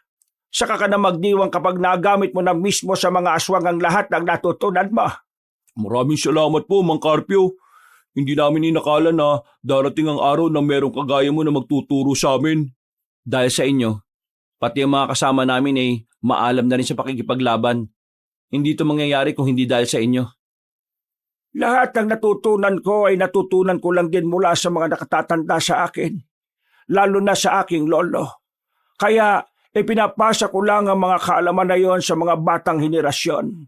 Paano? Umuwi na muna kayo sa inyo. At bukas ng hapon magkita tayo ulit. Isasama nyo na ang mga kasamahan ninyo. Sisimulan na nating tugisin ng mga aswang. Masayang nagpaalam sa amin si Mang Carpio. Pinagmasdan muna namin siyang makalayo bago kami tuluyang naglakad paalis. Dakong 6:00 ng hapon, tumunog ang dipindot kong cellphone. Pagtingin ko, hindi kilalang numero ang nagpakita roon. Kaya hindi ko yun sinagot. Bakit hindi mo sinagot? Baka mamaya importante. Hindi ako sumasagot ng mga numerong hindi nagpapakilala. Sagutin mo na, baka mamaya si Mang Carpio yan. Dinala-dala mo pa, hindi mo rin naman pala gagamitin yung cellphone mo. Dinala ko lang naman to para may ilaw tayo sa daan sakaling abutin tayo ng dilim sa gubat. Sagutin mo na kasi. Wala namang mawawala sa iyo kung sasagutin mo. Patay mo kaagad ang tawag kung hindi mo kilala yung nagsasalita. Baka mamaya, pagsisihan mo pa na hindi mo sinagot yan, sige ka. Dahil sa pamimilit nila, ay napagdesisyonan ko na lang na sagutin ang tawag. Pagkarinig ko sa kabilang linya, dumaloy na agad ang kaba sa sistema ko. Hello? Sino to? Dante, tulungan mo ako pakiusap. Alona? Teka, anong nangyayari sa'yo? Merong humabol sa akin. Mga limaw, kukunin nila ako pakiusap. Nasaan ka? Sabihin mo, pupuntahan kita. Nandito ako sa sa may kabilang baryo lang. Dito sa abandonadong factory. Hindi ako makalabas Ang dami nila. Inaanap nila ako. Ako na lang ang kailangan nila. O sige, diyan ka lang. Huwag kang aalis ha. Pupunta na ako. Oh, Ano nangyari, pre? Si Alona, mukhang hinahabol ng mga aswang. Kailangan ko siyang puntahan. Hayaan mo na siya Ron. Niloko ka na nga niyan eh. Kahit na pinigilan ako ng mga kaibigan ko, ay tumuloy pa rin ako. Kung ano man ang ginawa sa akin ni Alona, isinantabi ko na muna yon. Ang malaga sa akin nung oras na yon ay makapagligtas ng buhay. Sumunod din naman sina Nabong at Jerry sa akin kahit banas na banas sila kay Alona. Gamit ang bisikleta ay tinahak namin ang daan patungo sa kabilang baryo na hindi rin naman kahalayuan sa amin. Nang matanong na namin ang abandonadong factory, narinig na rin namin ang mga kaluskos sa paligid. Maging alerto kayo. Pagkakataon na natin to para magamit kung ano man ang mga natutunan natin. Ginawa mo pa ng dahilan yan. Sabihin mo, mahal mo pa si Alona. Kaya natin to gagawin. Pambira ka talaga, Dante. Kahit na tinatarantado ka na, handa mo pa rin ibuwis ang buhay mo para sa kanya. Hindi ko naman kayo pinilit na sumama rito eh. Tapos ganyan na maririnig ko. Umuwi na nga kayo at ako nang bahala rito. Di mo kakayanin na mag-isa. Kaya nga kami nandito eh. Pero lilinawin lang namin ha. Kaya kami nandito kasi ikaw ang dahilan. Hindi yung dati mong kasintana. Shh! Huwag kayo maingay! Tinakpan ko ang bibig ni Jerry nang makita namin ang tatlong lalaki na kakaiba ang kilos. Parang naninigas ang leeg nila habang palingon-lingon sa paligid. Hindi kami pwedeng magkamali. Ang tatlong lalaki na yon ay mga aswang. Kaya naman, marahan kaming lumapit sa kanila habang nakatalikod sila. Nang kakaunting distansya na lang ang pagitan namin, wala na kaming sinayang na pagkakataon. Lusob! Nakipagsagupaan kami sa tatlong aswang. Aminadong kinakabahan pero hindi nawala ang lakas ng loob namin. Mabibilis ang mga nilalang. Kung hindi kami nakapag-insayo, malamang sa malamang ay napatay na nila kami. Pero dahil sa mga natutunan namin, nagagawa namin silang tapatan gamit ang itak na daladala namin. Tinamaan sila sa iba't ibang parte ng katawan. Kaso parang hindi yung naging dahilan para mapatigil namin sila. Kailangan mapatay natin ang mga to bago pa tayo makita ng iba pa nilang kasamahan. Eh di bilisan na natin. Sugod! Muli kaming nakipaglaban sa kanilang tatlo. At dahil sa pagmamadali namin, tinamaan na ako sa bandang braso. Buti naman at hindi naman yung sobrang lala. Daplis lang kaya naigagalaw ko pa naman ang braso ko. Makalipas lang ang halos 5 minuto, nagawa na rin namin silang paslangin. Tuwang-tuwa kami dahil yun ang unang pagkakataon na nakapatay kami ng aswang. Parang mas lalo kaming nagkaroon ng dahilan para maging matapang. Tara, pumasok na tayo! Nagmamadali naming pinasok ang abandonadong factory. Binuksan ko kagad ang ilaw ng dipindot kong cellphone para ilawan ang loob. Marahan kaming naglalakad. Nang tutukan namin ang kaliwang banda kung saan nakatambak ang mga kinakalawang na drum, doon namin nakita si Alona. Nakasiksik at nanginginig sa takot. Alona, kami to. Huwag ka na matakot. Dante, Tara na. Umalis na tayo dito. pero marami sila. Pag-alagala lang sila. Puro babaeng kinukuha nila. Yung isa kong kasabayan sa paglalakad natangay na rin. Natatakot na ako. Sos, arte. Sumama ka na. Hindi ka naman mapapahama kasi nandito na yung tagapagligtas mo. Tagapagligtas mo lang, niloko mo lang. Tumayo ka na dyan. Mas malalagay tayo sa alanganin kapag nagtagal pa tayo rito. Dante, marami sila. Diyos ko, baka magdrama ka pa. Tayo na! Nagmamadaling tumayo si Alona. Kumapit pa siya sa braso ko habang papalabas kami ng factory. Tiningnan na muna namin ang buong paligid. Wala kaming nakitang aswang kaya dali-dali na kaming lumabas. Pero nang nasa kalsada na kami, muli naming narinig ang malalakas na angil. Meron din kami mga narinig na sumisigaw ng mga kababaihan. Alona, mauna ka na umalis. Ha? Bababayaan niyo ako maglakad mag-isa? Anong tingin mo sa sarili mo, Reyna? May alalay kapag naglalakad? At saka, baldado ka ba? Marunong ka namang maglakad ah. Ibig ko sabihin, baka mamaya may makasalubong na naman akong halimaw. Eh di maganda. Kung ayaw mo, dito ka muna. Huwag kang lalabas dito kahit ano mangyari. Babalikan ka namin dito kapag nailigtas na namin yung ibang mga babae. Uunahin mo pa talaga yung ibang babae kaysa sa akin? Oo, hindi ba pwede? Ikaw nga, inuna mo ibang lalaki kaysa sa akin eh. Umangal ba ako? Aray mo! Boom! Basag! Hindi ko na hinintay pa makapagsalita si Alona. Iniwan na namin siya sa gilid ng bahay. Kahit na masakit na ang braso ko, hindi ko yun pinansin. Nakatuon ang atensyon ko kung paano namin maililigtas sa mga babae na kinuha ng mga aswang. Nang makarating na kami roon, napatago muna kami sa halamanan nang makita namin ang mga aswang na nasa bakuran ng lumang bahay. Nakaluhod ang mga babae at sa pagkakataong yon, nakabusal na ang bibig. Binabantayan sila ng maraming aswang. At ilang sandali lang, nakita na rin namin ang kakambal ni Mang Carpio na si Leonardo. Hindi tayo pwedeng basta-basta na lang lumapit. Hindi natin alam kung anong kakayahan nitong si Leonardo eh. Paano natin ililigtas yung mga babae? Kailangan natin mag-ingat. Isang pagkakamali lang natin. Pwede nilang kainin agad yung mga bihag nila. Inobserbahan namin ang paligid. Wala kaming makitang daan na pwede naming magamit para makalapit ng di nararamdaman. Mga ilang sandali lang, may dumating pang mga aswang na may bitbit na 2 babae. Nasa 6 na ang nakuha nila. 6 na muna ang dadalhin natin siya ngayon. Malaki na ang may tutulong nito mga babae ito para makadagdag sa pisikal na lakas natin. Sige na, kalat ka rin nyo mga babae dyan. Nabahala kami nang makitang paalis na sila. Kahit na gusto naming tulungan ng mga yon, hindi rin naman namin magawa. Masyadong sugal ang gagawin namin kung haharapin namin sila ng kaming 3 lang. Ano? Wala ba tayong gagawin? Papalis na sila oh. Wala, hindi tayo magpapakita sa kanila. Huh? Hayaan lang natin silang mamatay? Nabong, hindi natin to pwedeng ipilit. Alam mong hindi natin sila kakayanin. Mamamatay lang tayo. Kaya ayos lang na mamatay sila. Hindi ayos yun. Ano ka ba naman? Ang sinasabi ko lang naman, kailangan nating piliin ang sarili natin ngayon dahil mas wala tayong magagawa kung pati tayo mamamatay. Sakit mang isipin, pero may mga pagkakataon talagang wala tayong magagawa. Hindi natin sila pababayaan. Susundan natin sila ngayon. Aalamin natin kung saan nila dadalhin ng mga babaeng yon at saka natin sasabihin kay Mang Carpio. Paano kung pagbalik natin, pinatay na nila yung mga babae? Hindi natin makokontrol ang sitwasyon, Nabong. Kaya gawin na lang natin kung ano makakaya natin.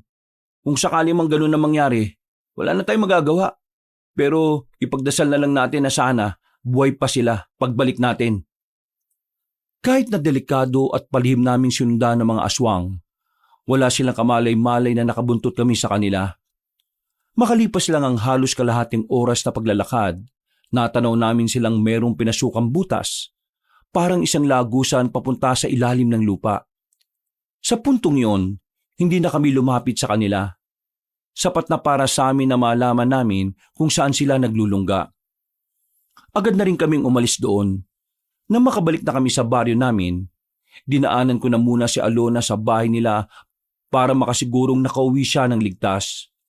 Nang makita kong naroon na siya, ay nakahinga na rin ako ng maluwag. Dante, sandali. Bakit? May sasabihin ka pa ba? Gusto ko lang magpasalamat. Hindi na kailangan. Ginawa ko lang naman kung anong nararapat. Sinaktan kita, niloko, ginamit. Pero bakit mo ako niligtas? Kagaya nga na sinabi ko, ginagawa ko lang kung ano ang nararapat. Hindi kita niligtas kasi may nararamdaman pa ako sa'yo. Niligtas kita dahil misyon naming makapagligtas ng buhay. Sa susunod, huwag ka nang uuwi ng alanganin ha. Maraming aswang ang gumagala ngayon para manguha ng mga babae. Maawa ka sa nanay mo. Palagi na lang siya nag-aalala sa'yo. O ano? Nangihinayang ka na no? Yung lalaki minamalit mo, siya pa palang may kakayahang protektahan ka sa kapahamakan. Pero yung lalaking pinili mo na puro lang naman pera ang meron, nasaan? Wala! Alam mo, kanina ka pa eh. Hindi lang kita pinapatulan pero ngayon. Tama na. Aalis na ako. Gusto ko na magpahinga. Uy, aminin, nangihinayang. Huwag ka mag-alala.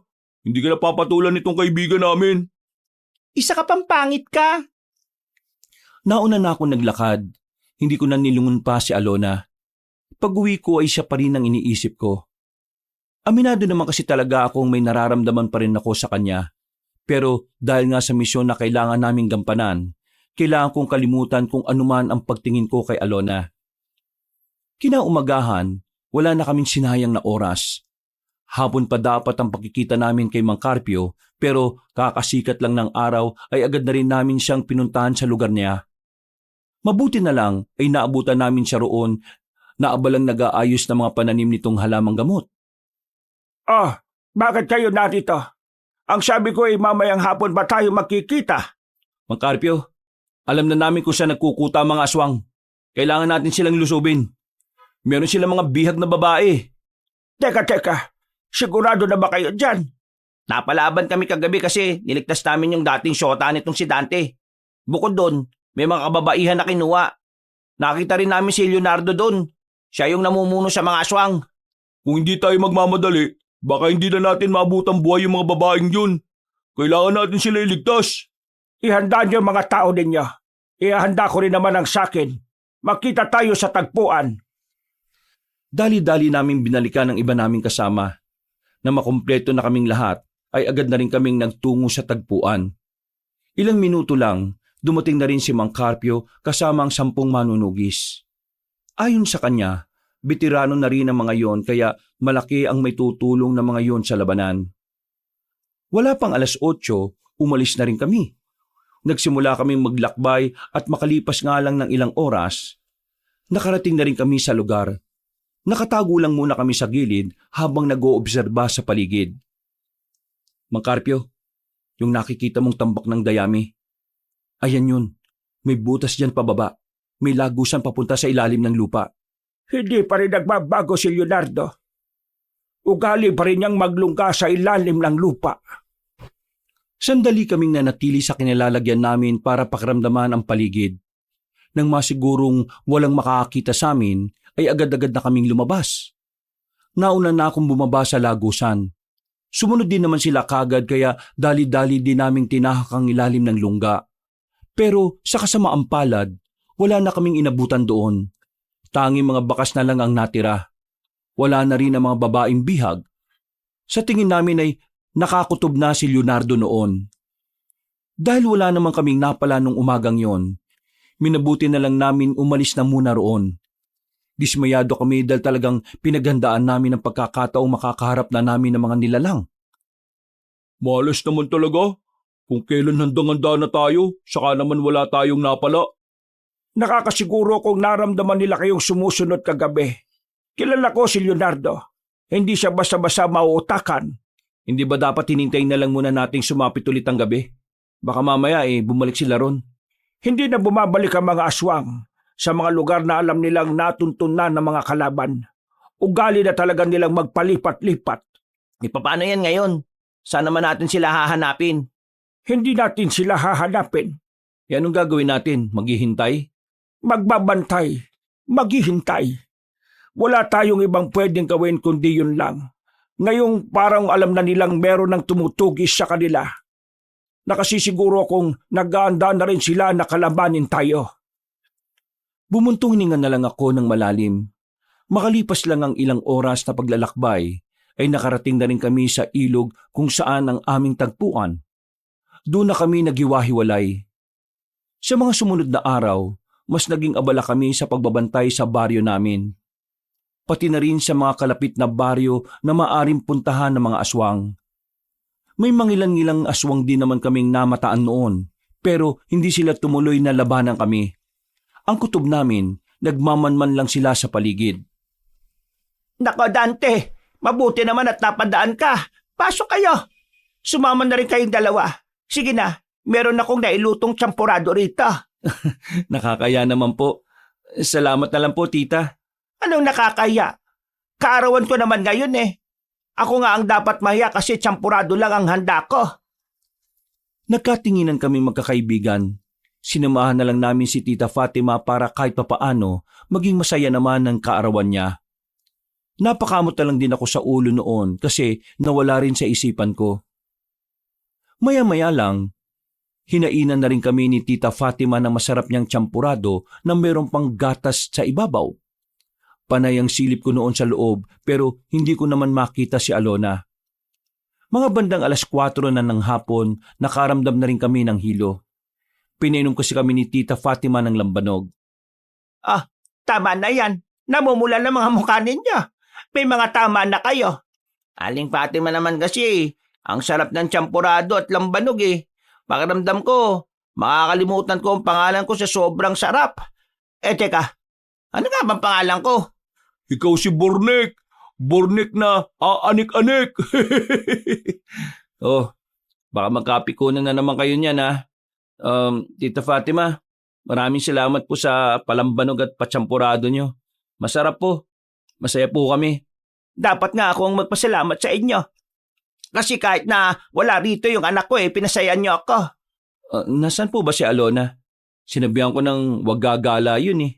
Ang sabi niya kaninang umaga pag-alis niya, bibili lang siya ng pansit sa bayan.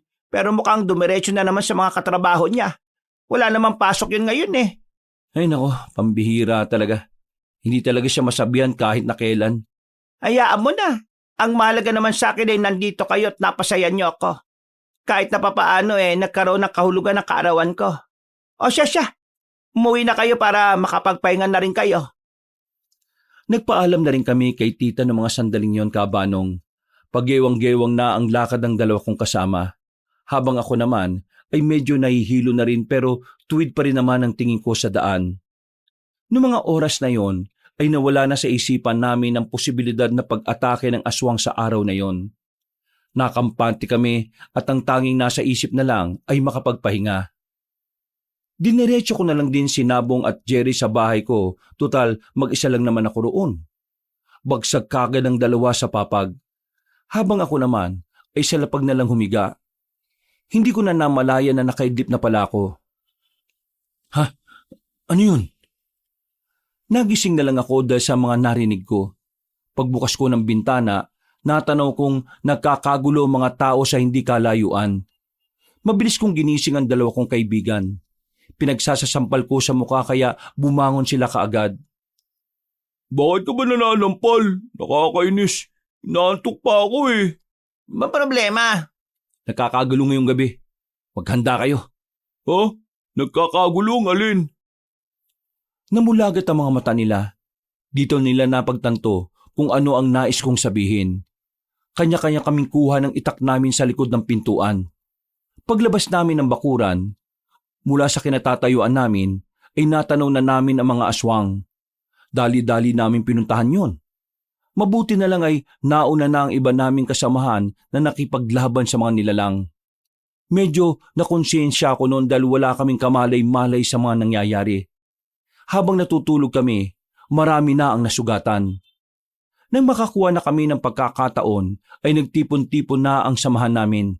Sandali kaming nag-usap-usap kung ano ang mga gagawin. Nang magkaintindihan na kami, ay muli kaming sumabak sa labanan. Pero hindi namin maiwasang hindi maluha sa dami ng aswang na nasa paligid. Ang dami nito! Hindi ba darating sila Mang Carpio? Hindi tayo tatagal sa mga to. Tibayan nyo lang. Kailangan natin makatagal hanggang sa makarating na ang backup natin. Makalipas lang ang halos 10 minutong pakikipaglaban, marami nang sugatan sa hanay namin.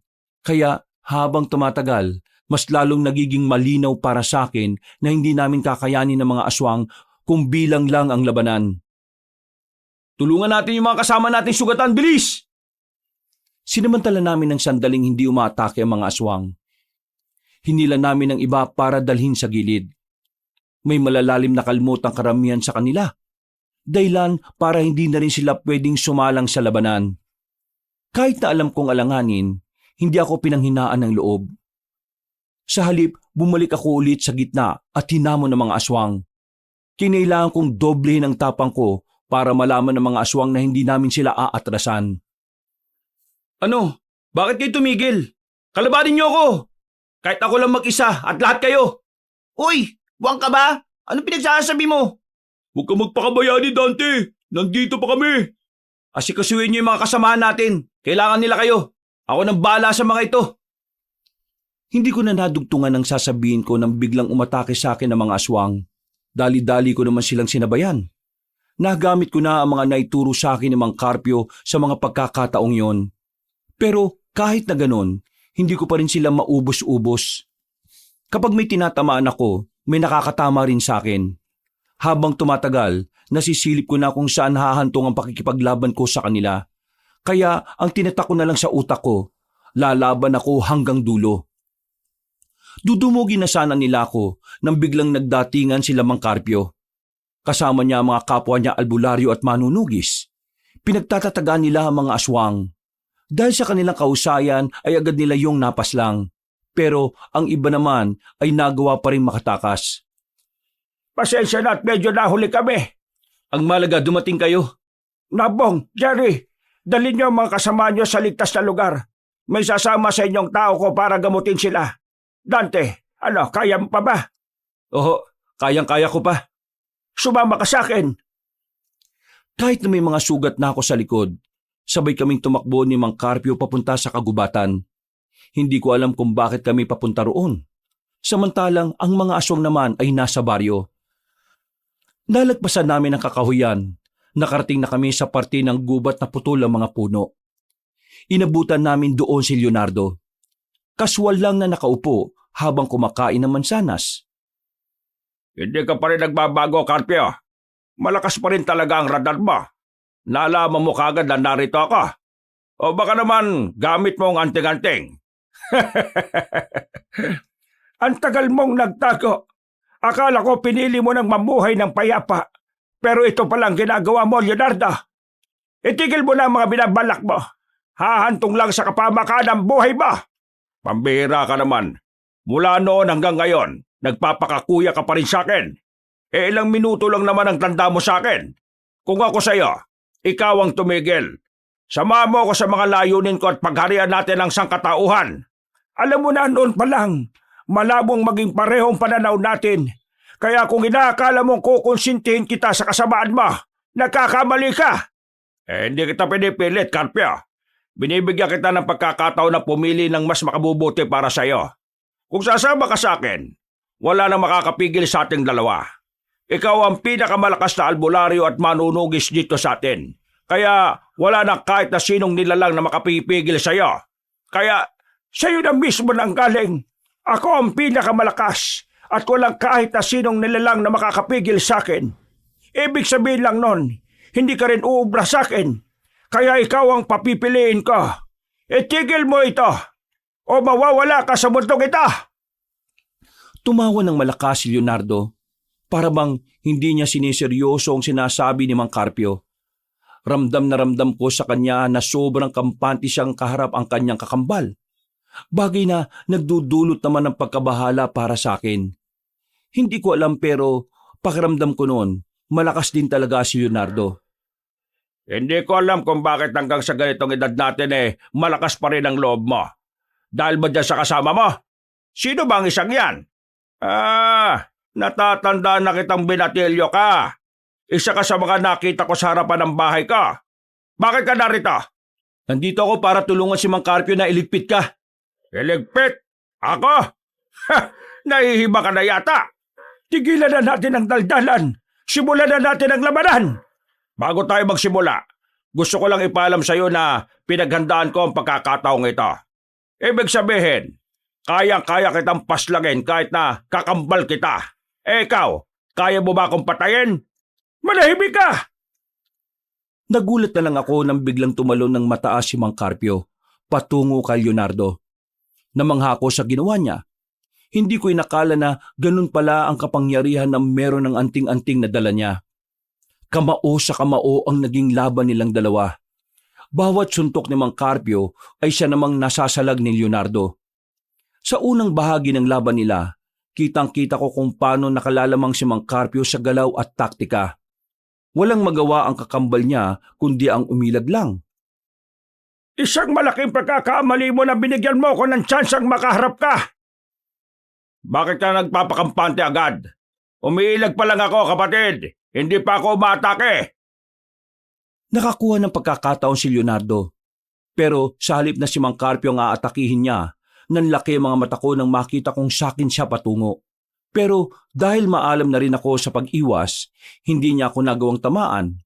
Pasimple ko siyang nasugatan sa tagiliran gamit ang hawak kong itak. Tinuruan ko ang batang yan, kaya hindi mo siya dapat maliitin. Buwisit! Buwisit! Kung yan lang ang kaya mong gawin, hindi ka mananalo kay Mang Carpio. Huwag kang boboses. Marami ka pang kakainin bigas. Tantanan mo siya. Ako muna ang labanan mo. Parang hangin na nakalapit kagad si Mang Carpio kay Leonardo. Dumapo agad ang kamao niya sa panga ng kakambal niya. At dahil doon, nakaramdam ng pagkahilong aswang. Sinenyesan naman ako ni Mang Carpio para umatake. Kaya naman wala akong pinalagpas na pagkakataon. Binilisan ko ang takbo ko at saka bumuelo. Hinataw ko ng malakas si Leonardo sa dibdib. Agad namang sumirit ang dugo niya mula roon. Mukhang wala na akong magagawa. Kailangan ko nang ilabas ang tunay kong anyo. Nanlaki ang mga mata naming dalawa ni Mang Carpio nang biglang naging kulay itim ang buong katawan ni Leonardo. Ang mata naman nito ay nanlilisik at naging kulay pula. Narinig din namin na lumalagotok ang mga buto niya. Kitang-kita rin na lumaki ang katawan niya. Bukod dito, kakaiba rin ang bilis na ipinakita nito at sa sobrang bilis, hindi na namalayan ni Mang Carpio na nasa likuran na niya ang kanyang kakambal. Dinakma siya nito sa batok at saka isinubsob ng malakas sa lapag. Sinipa ng malakas. Tumalsik si Mang Carpio at tumama pa sa putol na puno ang katawan. Matagal na ako nagtitipis sa pakikialam mo sa buhay ko, Carpio. Ito na ang tamang pagkakataon para tapusin ko na ang papel mo sa mundong ito. Hindi ka magtatagumpay! Bumangon si Mang Carpio at muling umatake, pero hindi na umubra pa ang suntok nito. Nakatayo lang si Leonardo at hindi man lang natinag. Noong mga sandaling yon, nakita kong parang humihina si Mang Carpio. Samantalang palakas naman ang kalaban niya. Sa isang iglap lang, nagbago ang lahat. Binugbog ni Leonardo si Mang Carpio. Nagkandabali-bali na rin ang buto niya dahil sa ilang beses na pagbalibag. Mang Carpio! Mabilis akong tumakbo palapit sa kanya. Sumusuka na siya ng dugo. Hindi na rin niya maigalaw ang kaliwang braso niya at ang kanang binti. Lantang gulay na siya noon. Habang ako, hindi ko alam ang gagawin ko. Hindi ko inakala na ganito na siya kalakas. Huwag kayo magsalita ng ganyan. Tatalunin natin siya kahit ano mangyari. Dante, sabihin mo sa akin, malakas pa ba ang katawan mo? Ho? Bakit o? Hindi na gumagana ang anting-anting sa akin dahil sa katandaan ng katawan ko. Kaya gusto kong ikaw na ang tumalo sa kanya. Ala, hindi ka pa ba tapos mamaalam sa binatang yan? Huwag ka mag-alala, Carpio. Isusunod ko naman siya, kaya magkikita rin naman kayo sa langit. Nabigla na lang ako na may iniluwang bato si Mang Carpio na kulay berde. Kasing laki lang ng buto ng santol ang bato na yun. Sinabihan niya akong lunukin ko ang bato. Nung una, nagtaka pa ako. Pero nang makita kong papalapit na sa amin si Leonardo, sinunod ko na lang din ang sinabi niya. Nakaramdam ako ng matinding init sa katawan ko. Nahihirapan ako makahinga. Maya-maya pa, nakita ko na lang na nasa harapan ko na si Leonardo. Sinuntok niya ako ng malakas. Tumalsik ako at tumama rin sa mga putol na puno. Anong akala mo? May isalma ka? Hindi gagana sa iyong anting-anting niya dahil hindi ka naman kilala ng espiritu niyan. Nagkakamali ka! Ano pinagsasabi mo? Agad ako nakabangon. Parang wala man lang akong nakaramdamang sakit nung mga sandaling yun. Maging siya ay nagtataka rin kung bakit ako nakarecover kaagad. Muli siyang tumakbo palapit sa akin. Nasa aktong dadakmain niya ako pero naramdaman ko na lang na kusang gumalaw ang kamao ko. Dumapo yun sa mukha niya at sa tagiliran. Sa lakas ng pagkakasuntok ko, narinig ko pa ang pagbali ng buto niya. Hindi pa ako nakontento. Tumalon ako ng malakas at saka tinaga siya ng hawak kong itak. Sirit ulit ang dugo sa balikat niya. Dahilan para makaramdam siya ng takot sa akin. Marahil mahina ang anting-anting sa katawan ni Mang Carpio. Yun ay dahil hindi na umaakma ang katawan niya sa kayang gawin ng anting-anting. Pero ngayon nasa tamang katawan siya. Kailangan niyo na magdasal sa mga demonyong sinasamba niyo. Wala akong sinayang na pagkakataon, Kabanong. Parang hangin akong lumapit sa kanya. Tinarak ko ang itak sa tagiliran niya at agad na hinugot. Sumirit na naman ang dugo pero hindi ako tumigil. Muli ko siyang pinagsasaksak hanggang sa mapalhod ko na ang isang tuhod niya. Paano ko magagawang talunin ng isang baguhan? Hindi ka pa rin natututo hanggang ngayon, kapatid. Masyado ka pa rin kampante. Minamalit mo ang mga taong tingin mo ay mas mababa sa'yo.